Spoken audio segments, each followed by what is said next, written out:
We have what we call a pitching philosophy. To come in here, you know, you got to work for it, and you really got to earn your spot, so it's good to be a part of that. To be a part of the pitching staff here is especially, it's an honor. We have a winning tradition here at Brockport. Coach Beach holds us to a high standard. He wants us to compete at a very high level. The Craig Sharon Classic this weekend from RIT's Ritter Arena. 8 teams, 4 games over 1 day. Dylan O'Hare picking corners as the Pittsford Panthers beat the Grease Thunder 5-2. Victor and Gates Chilai also skating at RIT. Spartans held a 2-1 lead going into the third. Kevin O'Brien, sweet sauce to Patrick Manning. Blue Devils complete the comeback, 4-2 the final. Finally, Penfield and Rush Henrietta wrap things up from the Ritter. Andrew Ebersol's clapper goes bar down. Patriots up by a pair, but the Royal Comets came back. This one ended in a 3-3 tie. Webster Thomas skated away with the first game 7-1 over Spencerport. Also in the high school ranks, Jake Zembeck's junior season ended in controversy. His decision on where to attend college, much less convoluted. Zembeck announced over Twitter he's verbally committed to Penn State. To the pro game, it's been no shave and no wins for the Rochester Americans over Movember. On Friday, the Amerks saw a rare win in overtime, thanks to Phil Veroni.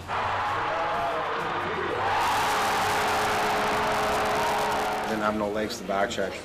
So I was kind of the last guy coming back in the zone, and Grego made a great play, bailed me out. He definitely didn't skate as fast back as he did on breakaway. If the Moas were in their upright and locked position smiling on Friday, they were resting and frowning on Saturday thanks to a loss in Binghamton. Jean-Gabriel Pajot's wicked wrister picks the bottle, and they bring the Amerks back down to reality, 4-2 the final. That's how 2 and 10 football teams play. Found a way to lose it in the end. The big club found a little more success this weekend, and it was thanks in part to this highlight reel-worthy goal from Tyler Ennis. The Sabres forward leaps through the crease and fires the shot with his back to the net. Sabres caught a bounce and beat the Canadiens 2-1 on Friday. Winning breeds confidence. And winning can cure a lot of things. Wise words from Drew Brees, winning curing the blues for Sabres fans. Amerks forward Tim Schaller got his first NHL call-up on Saturday in Montreal. Buffalo forced a shootout. Jonas Enroth stops all 5 shooters, and Brian Flynn ends it in the 5th round. Look out, Sabres have won 5 of their last 6. To the National Football League, some have dubbed this a Super Bowl preview. The Patriots visiting the Packers. 4th quarter, Patriots trailing. Tom Brady hits Brandon LaFell in a tight window. Pats are within 2. End of the 4th. Brady and company on the move again, but it's an M&M sandwich. Mike Daniels and Mike Neal seal it for the Pack. Green Bay takes it 26-21. Really proud of the way our guys hung in there, fought right to the end. We just couldn't quite make enough plays. And it was a tale of 2 halves at the Ralph today. Bills were shut out in the first, but in the second, the defense bounced back to form, and Jerry Hughes helped change the momentum. Hughes records his first career touchdown as the Bills improve to 7-5. So how about the Bills' playoff picture? I don't know where we are at with that.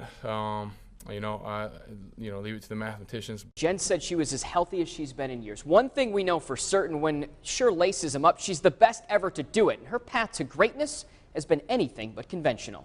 Rochester's Rio Stars, brought to you by Miller Brick. Jen Scher missing on her first attempt. This is her second time down the runway.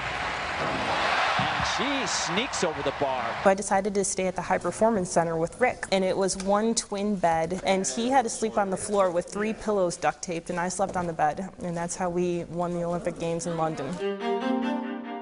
Not how you'd picture the accommodations for the world's best pole vaulter, but Jen Scher flourishes when the odds are stacked against her. What prepared me in life to do this? It was absolutely nothing.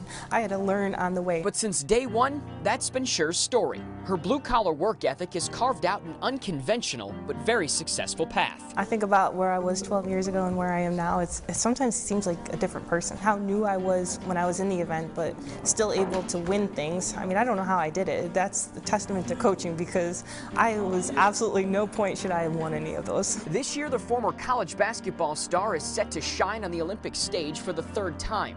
With a gold medal draped around her neck, Scher is setting the bar even higher. The next couple years are definitely going to be, I think my highest heights if I can stay healthy. Injuries are nothing new for Scher. Look no further than this past year when she broke the indoor record while battling an Achilles injury. Rio will be no different, but you won't hear an excuse from Scher. To go for another gold is definitely a goal, and I have to stay focused on everything that leads up to it first, and I've always been one, don't count your chickens before they're hatched.